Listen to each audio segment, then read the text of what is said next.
송입니다. 오늘은 이렇게 한번 인사해볼까? 옆 사람과 주만 바라봅시다. 주만 바라봅시다. 주만 바라봐야 되는데 우리가 살다 보면 그렇지 않고 내 문제만 바라볼 때가 있어요. 그렇죠? 내 병만 바라보고 내 가난만 바라보고 나를 힘들게 하는 사람만 바라보고, 근데 거기서 눈을 거두어서 뭐를 바라봐야 된다고요? 주를 바라봐야 돼. 주만 바라봐야 돼. 그러면 주께서 다 해결해 주실 줄로 믿습니다. 어떤 책에 보니까요, 기도에 관한 책인데 이렇게 말하는 것을 읽었어요. 기도는 질보다 양이다 그러더라고요. 기도는 질보다 양이다. 또 기도는 쌓이는 것이다 그러더라고요. 쌓이는 것이다. 무슨 말이냐면 뭐 한 번 기도했다고, 두세 번 기도했다고 당장 그 기도가 응답되거나 성취되지 않는다는 겁니다. 물론 때로는 어떤 특별한 경우에는 한 번 기도했는데 덜커덕 응답될 때도 있지만 일반적인 경우에는 그렇지 않다는 거예요. 또 기도를 막 세게 어느 날 기도원 가서 3박 4일로 철학 기도를 했더니 응답됐다. 물론 그런 경우도 특별히 있지만 대부분의 경우는 그렇지 않고요. 기도는 뭐와 같다는 겁니까? 쌓이는 거라는 거죠. 쌓이고 쌓이고 쌓이는 것이다. 따라 합시다. 기도는 적금과 같다. 적금 들어보셨어요? 다들 부자라서 적금 안 들어보시는구나. 적금이라는 게 뭐예요? 이렇게 조금씩 부어가면, 쌓이고 쌓이면 때가 되면 인출이 되는 거죠. 너무너무 좋은 소식이죠. 찾아가는 거죠. 마찬가지죠. 기도는 적금과 같다는 거예요. 하나님 나라 통장에, 기도 통장에 우리 기도가 쌓이면 어느 날 만기돼서 인출이 된다. 하나님의 결제가 이루어진다. 나는 여러분에게 이런 일이 있기를 축복합니다. 참 공감이 가는 내용이었어요.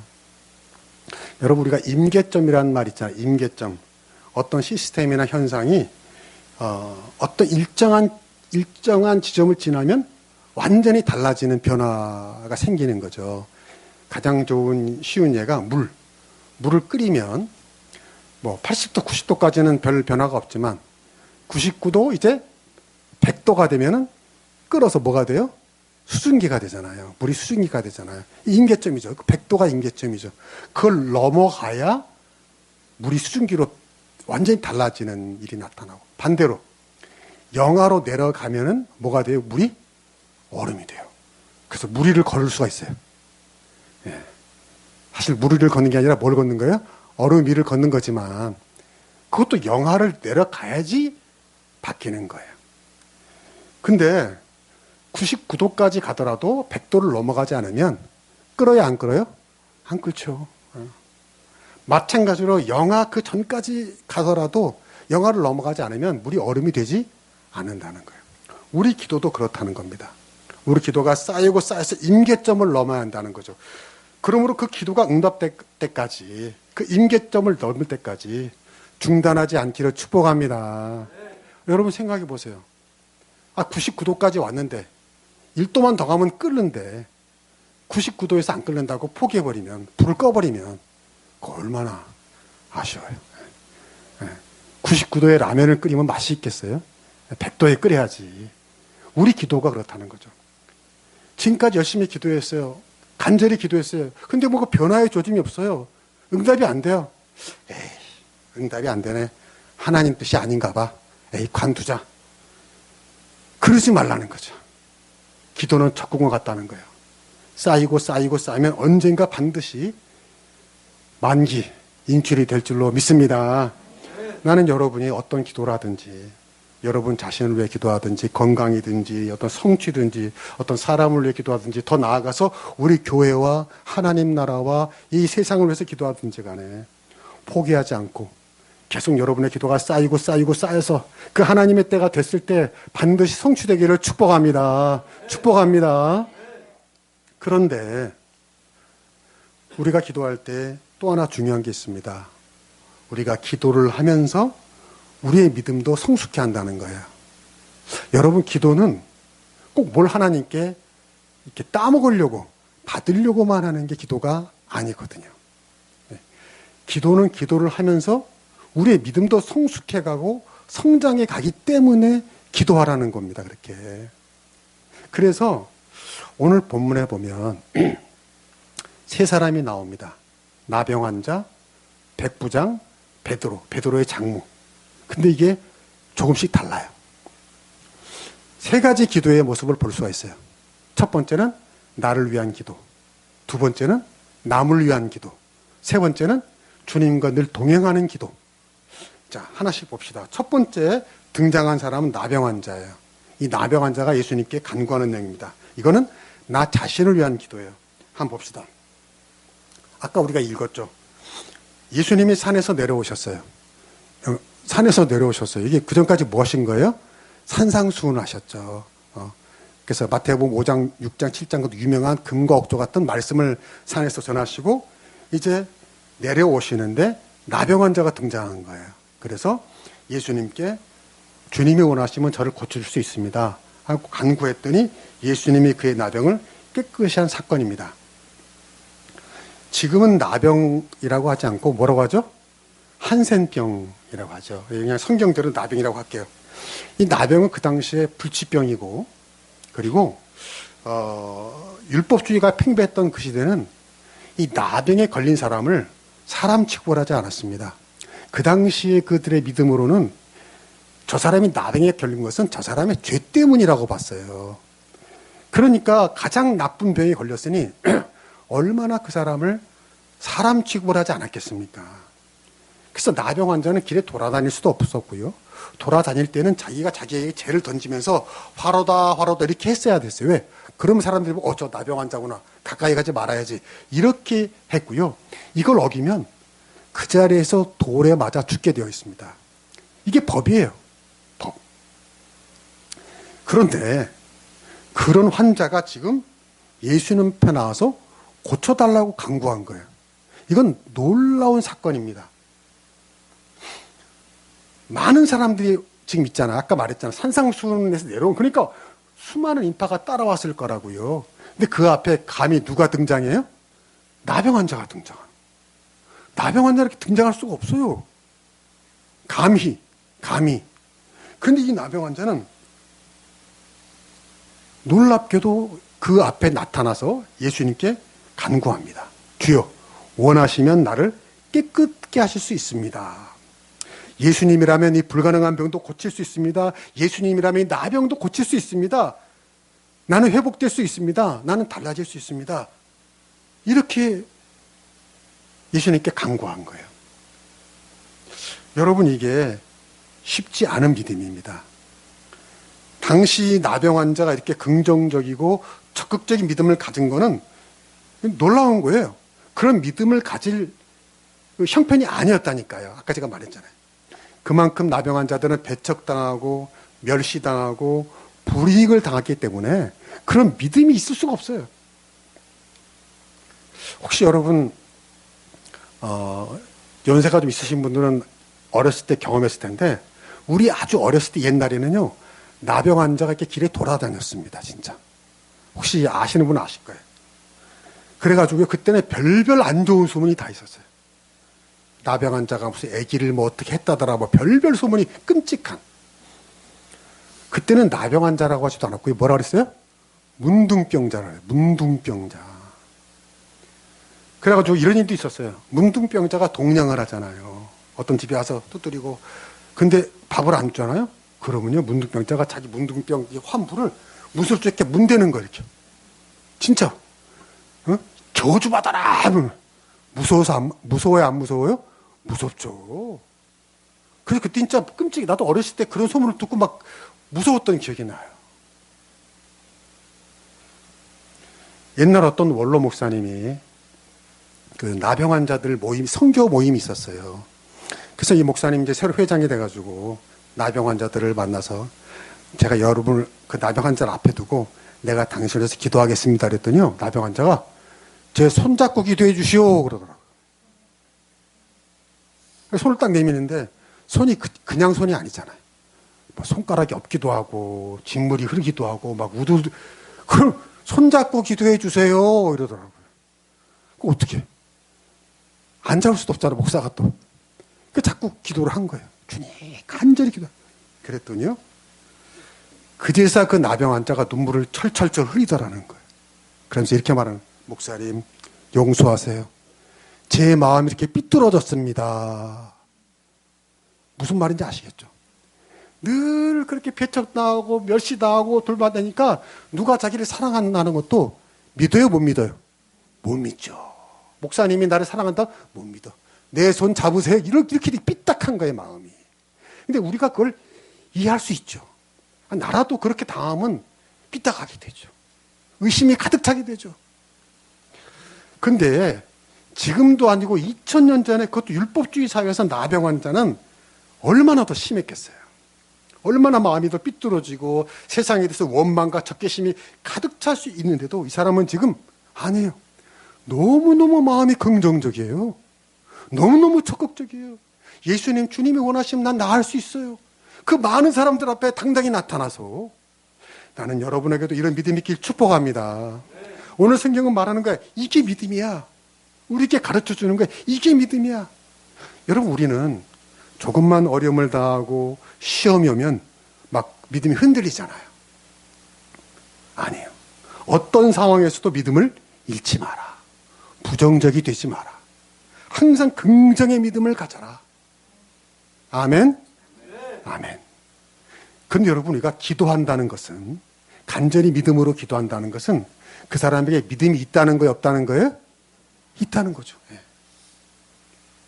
여러분, 내가 하나님께 기도한다는 건 믿음이 있다는 증거고, 반대로 내가 기도하지 않는다면 그 믿음이 없다는 증거예요. 여러분이 이렇게 주일날 교회 나오시는 거 너무 감사하고 너무 잘한 일인데, 그래도요, 평소에도 매일매일 기도 시간이 있기를 축복합니다. 왜냐하면 우리가 평소에 기도하지 않는다는 건 하나님께 내가 믿음이 없다는 증거예요. 하나님이 내 아버지라는 믿음이 없다는 증거예요. 어떤 목사님이 오래전에 고아원에 봉사하러 다니셨답니다. 근데 고아원 가서 이렇게 봉사하면서 보니까 한 가지 특이한 걸 발견한 거예요. 그 고아원 아이들이 잘 울지를 않더라는 거죠. 보통 그 가정집에 있는 애들과 달리 별로 안 울어, 애들이. 그리고 떼도 안 써. 그래서 목사님은 처음 이렇게 생각했대요. 야, 고아원 애들이 정말 차분하고 착하구나. 그런데 그 고아원에서 일하시는 선생님과 대화를 하다가 그게 아니라는 걸 안 거예요. 왜 고아원 아들이 떼를 쓰거나 울지 않은 이유를 안 거예요. 짐작이 가십니까? 고아원 아이들은요, 아무리 울어도, 아무리 떼를 써도 들어줄 부모가 있어요, 없어요? 없어요. 울어도 소용이 없는 거예요. 아무리 떼를 써도 누가 자기한테 와서 아유 막 이렇게 돌봐주는 사람이 없는 거예요. 그러니까 자라면서 점점 울지 않는 거예요.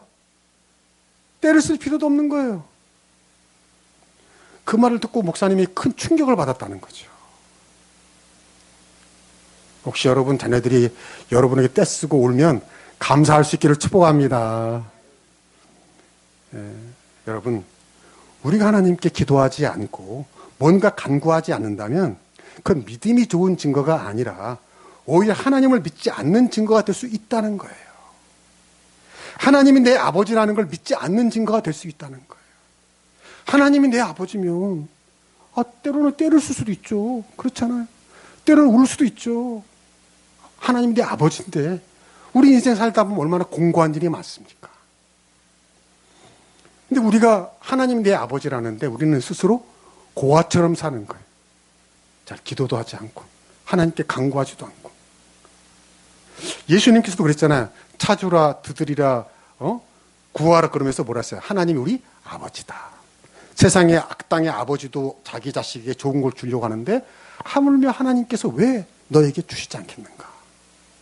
나는 여러분이 여러분 자신을 위해 기도할 수 있기를 축복합니다. 그게 믿음이 있다는 증거예요. 기도하지 않는다는 건 교회는 다니지만 습관으로 다니는 거예요. 냉소적으로 다니는 거예요. 취미 삼아 다니는 거예요. 포기하지 마세요. 기도는 아까 뭐라고 그랬어요? 쌓이는 거라고 그랬어요. 기도는 아까 뭐라고 그랬어요? 적금이라고 그랬어요. 적금 다 잘 부으시고 만기 인출하시길 축복합니다. 그런데 오늘 본문에 보면 두 번째로 예수님께 간구하는 사람이 나와요. 바로 백부장입니다. 근데 백부장의 간구는 앞에 나병 환자와는 또 전혀 달라요. 여러분, 백부장은 누구 때문에 기도한 거예요? 누구 때문에 간구한 거예요? 자기 자신의 문제 때문에 간구했습니까? 자기 가족의 문제 때문에 간구했습니까? 아니에요. 자기 집에 있는 하인, 노예 때문에 간구한 거예요. 노예가 중풍병으로 아프니까 그걸 보고 너무 주인인 이 사람이 마음이 아파서 예수님께 나온 겁니다. 여러분, 이게 놀라운 일 아닙니까? 그 당시 로마의 백부장이란 수하의 100명의 군사를 거느린 중급 지휘관이고요. 그 당시 로마의 백부장은 다 젊고 스마트하고 잘생기고 똑똑한 사람들이 많았어요. 근데 그런 백부장이 자기가 지배하는 이스라엘 민족에, 그것도 예수라는 사람, 공식적으로 타이틀도 없는 그 사람에게 나와서 이렇게 간청한다는 거, 이게 어려운 일입니다. 더구나 자기 문제도 아니고, 그 당시 노예는요, 물건 취급받았어요. 죽든지 말든지 신경도 안 썼어요. 근데 그 노예가 아픈 것을 마음 아파하며 예수님께 나온 거예요. 그러니까 이 사람이 어떤 사람인지 우리가 알 수 있는 거예요. 그는 노예도 사랑하는 사람이었고요. 그리고 예수님께 나올 만큼 겸손한 사람이었고, 또 믿음이 있었어요. 큰 믿음. 여러분, 예수님이 너희 집에 가겠다고 하니까 이 사람이 뭐라고 그래요? 예수님 오시지 마십시오. 어떻게 예수님이 우리 집에 원래 감당합니까? 저도 군인이니까 알아요. 제가 군사에게 너 일리 가면 가고요. 너 저리 가면 다 가요. 내 말 한마디면 다 움직여요. 예수님이 말 한마디 하면 다 나올 줄로 저는 믿습니다. 그럼. 아멘. 이거 얼마나 놀라운 믿음입니까? 예수님이 깜짝 놀라가지고요. 자기 주변에 있는 이스라엘 사람, 야, 이런 믿음 너희 봤냐? 우리 이스라엘에도 없어. 야, 그리고는 우리 10절 봅시다. 시작. 예수께서 들으시고 놀랍게 여겨 따르는 자들에게 이르시되 내가 진실로 너에게 이르노니 이스라엘 중 아무에게서도 이만한 믿음을 보지 못하였노라. 아멘. 그러고는요, 당장 그 자리에서 내 믿음대로 되리라. 그냥 나온 거예요. 여러분, 우리는 여기서 깨닫는 게 있어요. 우리가 나병 환자의 기도처럼 나를 위한 기도 해야 합니다. 나를 위한 기도하지 않는다는 건 믿음이 없다는 거예요. 그런데 여기서만 멈추지 마시고 남을 위한 기도로 또 발전할 수 있기를 축복합니다. 백부장의 기도는 남을 위한 기도였어요. 소위 중보기도, 우리가 중보기도라고 하죠. 중보기도였어요. 우리의 기도가 이렇게 발전돼야 한다는 거죠. 누구나 처음은 나를 위한 기도로 시작해요. 내 문제로. 내 아들이 군대 가서 부모님이 아파서 가정에 무슨 일이 있어서 내가 다 내 문제로 기도를 해요. 근데 그렇게 기도를 하다 보면은요, 점점 기도의 지경이 넓혀져 가야 한다는 거죠.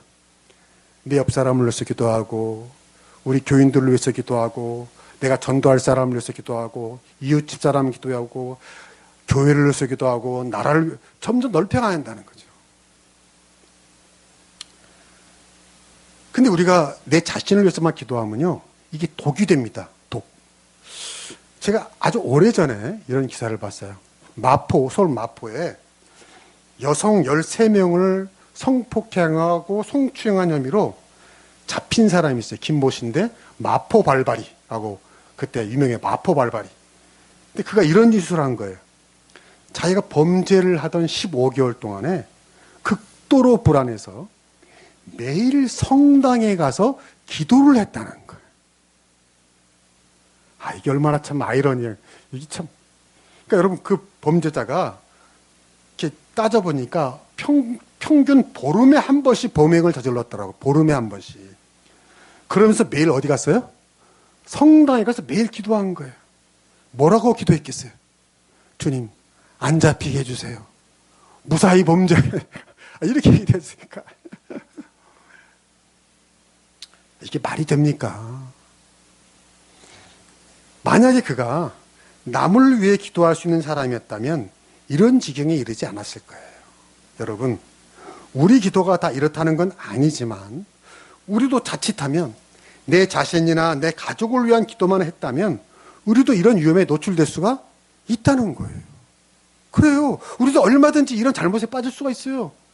나를 위한 기도, 내 자식을 위한 기도를 하다 보면은 이게 그 자식의 친구한테는 오히려 불행을 주는 기도가 될 수도 있다는 거예요. 이걸 잊지 말아야 돼요.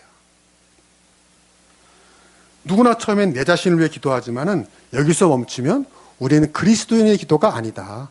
그거는 무슨 기도와 똑같아요? 우상 앞에서 비는 기도, 무속신앙의 기도와 똑같다는 거예요. 무속신앙의 기도에는 윤리가 없어요. 그렇잖아요.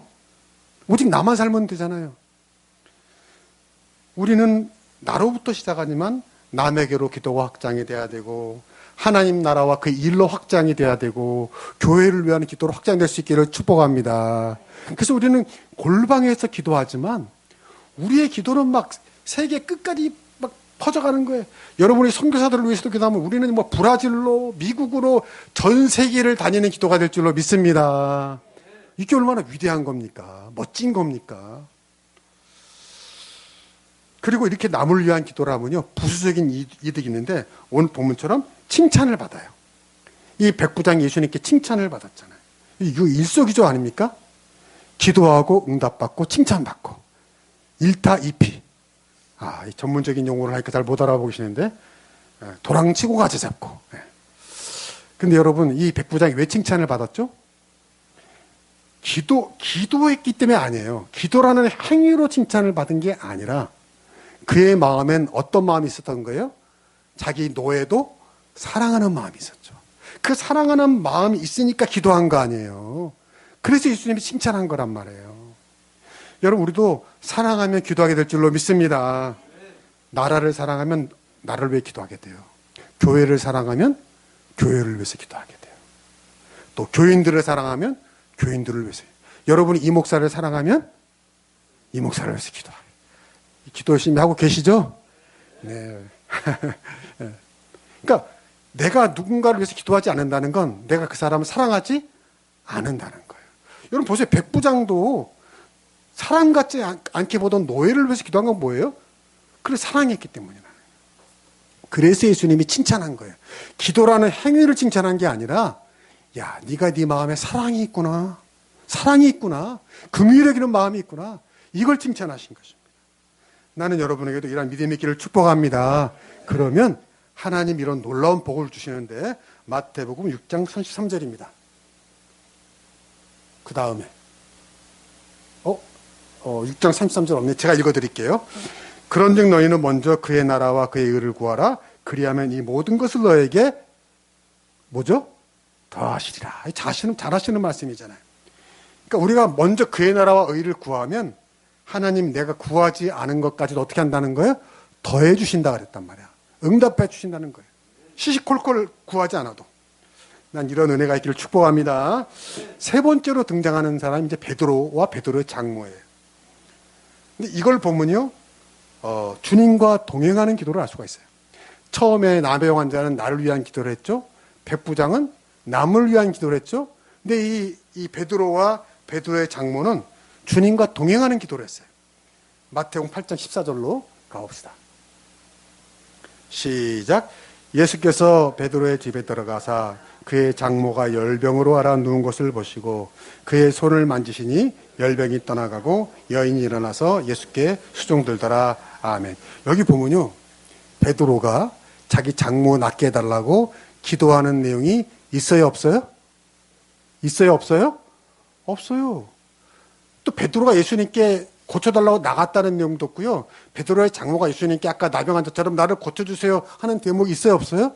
없어요. 없어요.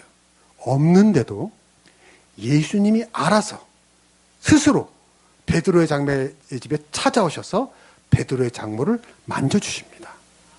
터치해 주십니다. 제가 좋아하는 험한 세상 나그네 히터치미 예수님이 그를 터치해 주세요. 그러니 깨끗이 나음을 입고 일어나서 수종들더라 그랬어요. 이게 바로 뭐예요? 예수님과 동행하는 기도란 말이에요. 동행하는 기도. 내가 구체적으로 기도하지 않았어요. 어떤 문제로 기도하지 않았어요. 근데 여러분 그런 경우 있을 거예요. 지나고 보니까 이건 내가 기도하지 않았는데 응답된 일이 있을 때가 있어요.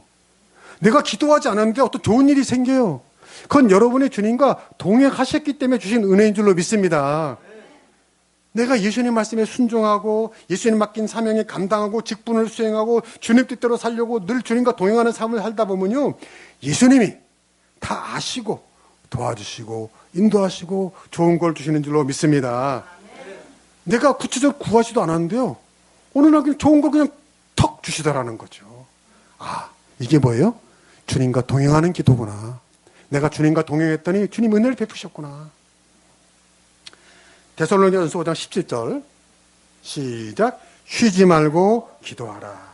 여러분, 말이 그렇지 이게 어떻게 여러분 이럴 수 있어요? 쉬지 말고 기도할 수 있어요? 아니, 어떻게 이 말씀을 지킵니까?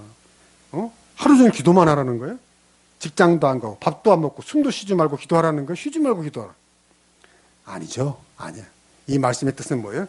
늘 주님과 교통하고 동행하고 소통하고 주님께 드리우지 안테나를 이거 끄지 말고 늘 주파수를 맞추고 살라는 거죠. 아멘. 아멘. 무슨 말이냐면 우리가 얼마나 연약한 존재입니까? 쉬지 말고 기도하라는 건 내가 얼마나 연약한 존재인지, 얼마나 미약한 존재인지, 하나님의 은혜가 없이는 한순간도 살 수 없는 존재입니다. 하나님이 이 꼿꼿대 숨을 거둬가시면 나는 금방 살 수 없는 존재입니다라는 그 마음으로 늘 주님과 동행하라는 겁니다. 우리 입에서 늘 주님에 대한 어떤 간구가 나와야 한다는 거예요. 주님 감사합니다. 오 주여 감사합니다. 불쌍히 여겨주셔서 길을 가다가도 늘 주님과 끊이지 않는 소통을 하라는 거죠. 내 안에 계신 그 성령님과 늘 소통하라는 거죠. 내 안에 영이 계시다는 걸 인정하라는 거죠. 이게 쉬지 말고 기도하는 겁니다. 제 간증 하나 하고 마치려고 하는데요. 제가 저번에 이제 수술했잖아요. 수술하고 막 한 3, 4일 후인가 너무 무리했던 것 같아요.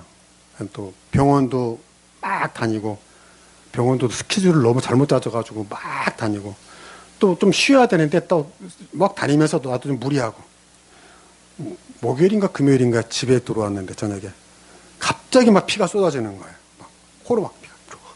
이게 뭐 똑똑 떨어진 게 아니라 막 줄줄줄 막 컵을 막 쏴, 입으로도 쏟아지고 막 당황이 되더라고. 이게 뭔 일이지? 뭐 수술이 잘못됐나? 뭐 터졌나? 막 긴장이 되더라고. 그래가지고 이제 또 세브란스 응급실로 가야 되는데 또 얼마나 멀어요. 그래가지고 막 우여곡절 끝에 겨우겨우 뭐 갔어요. 그러면서 막 불안한 마음이 여기까지 찬 거죠. 뭐가 잘못됐나. 그렇게 피가 난 건 결국 내가 잘못한 거예요. 내가 좀 쉬고 조심했어야 되는데 무리한 거죠. 그런데요, 내 잘못으로 일어난 일을 하나님은 오히려 선한 일로 바꿔주신 줄로 믿습니다. 그날 응급실 가가지고요, 있으니까 이비인후과 당직 서던 그 전공인지 의사인지를 그분으로 나를 인도를 하더라고요, 이렇게. 이렇게 가서 만났어요. 얼마나 이분이 자상하고 친절한지. 와.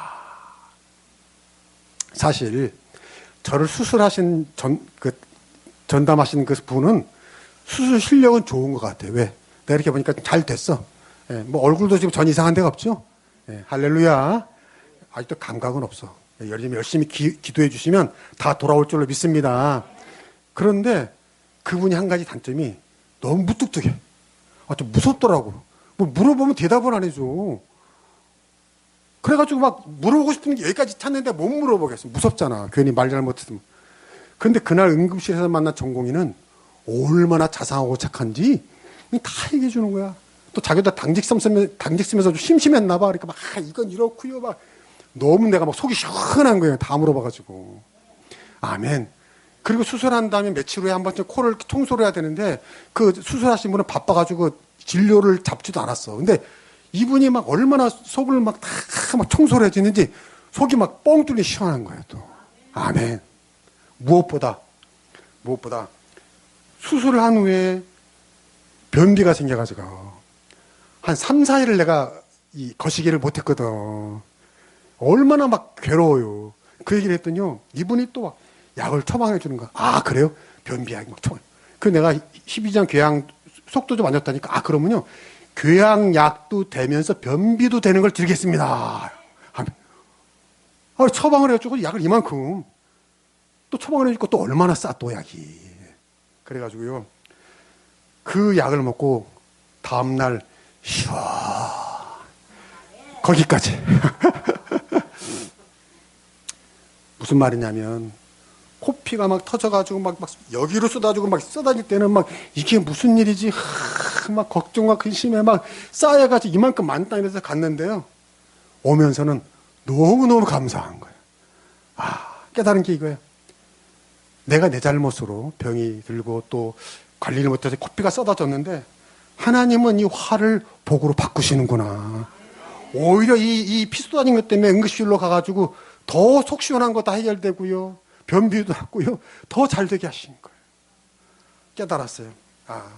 이게 바로 동행하는 기도구나.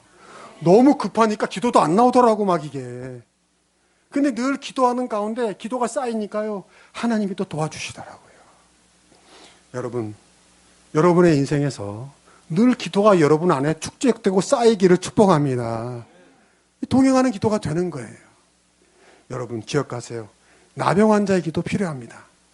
내 자신을 위한 기도 필요해요. 어떤 사람은 내가 옛날에 청년 보니까요. 교만한 사람이 있더라고. 목사님 저는 기도하지 않아요. 왜? 하나님이 어련히 다 알아서 해주실 텐데요. 기도 안 해도 하나님이 다 알아서 이거 믿음 좋은 거 아니에요. 교만한 겁니다. 마치 고아원의 아이 같은 거예요. 간구해야 됩니다. 우려야 될 줄로 믿습니다. 때로는 기도해야 돼요. 믿음 좋은 거 아니에요. 착각이에요. 우리는 고아가 아닌 줄로 믿습니다. 예수님이 그랬잖아요. 우리를 고아같이 내버려 두지 않는다고 그랬잖아요. 우리 기도해야 됩니다. 하나님 아버지께 기도할 수 있기를 축복합니다. 기도한다는 건 믿음이 있기 때문이에요. 기도하지 않는다는 건 믿음이 없다는 증거예요. 근데 여기서 멈춰서는 안 된다는 거예요. 나병 환자의 기도에서 어떤 기도? 백부장의 기도로 가한다는 거예요. 나만을 위한 기도가 아니라 하인을 위해서 기도할 수 있는 그 마음, 그 믿음. 내 이웃, 친구, 아픈 사람들, 교회, 하는 나라를 위해서 기도해야 한다는 거예요. 더 나아가서 우리의 숨쉬는 것이 기도가 되는, 마치 베드로의 기도처럼 늘 주님과 동행하는 기도가 여러분에게 있길 주 이름으로 축복합니다. 그래서 기도를 통해서 여러분의 삶이 더 아름다워지고 더 위해지고 더 행복해지길 주 이름으로 축복합니다. 기도합시다.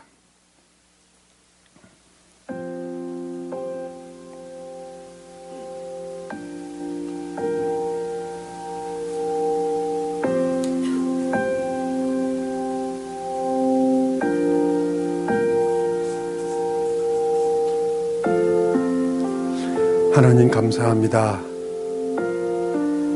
주님께서는 우리를 사랑하시고 십자가를 몸짓고 피 흘려 죽으시며 이 추악한 죄인을 하나님의 자녀가 되게 하여 주셨는데 교만한 우리는 내 힘으로 살 수 있어, 내 실력으로 살 수 있어 하고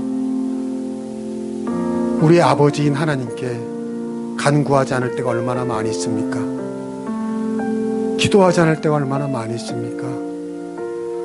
그러다가 무슨 일이 생기면 비로소 간구하는 그런 교만함과 나태함이 얼마나 많습니까? 주여, 매일매일 늘 나의 아버지 하나님께 간구하는 죄들 되게 하여 주시옵소서. 매일매일 주님과 교제하게 하여 주시옵소서. 하나님 내 아버지심을 매일매일 느끼며 또한 주님과 기도할 때 나만을 위한 기도가 아니라 이 백부장의 기도처럼 어렵고 힘들고 눈물 나고 한숨 짓는 사람들, 내가 아파봤으니 아픈 사람의 마음을 알고, 내가 고난당해 봤으니 고난당한 사람 마음을 알고, 내가 슬퍼봤으니 슬픔에 빠지는 사람 마음을 아니까 그들을 위해서 기도하는 기도의 사명을 가진 자로 중보 기도할 수 있는 저희들 되게 하여 주시옵소서. 또한 더 나아가서 삶이 기도가 되고 기도가 삶이 되는 베드로의 기도가 되게 하여 주시옵소서. 예수님의 이름으로 기도하옵나이다. 아멘.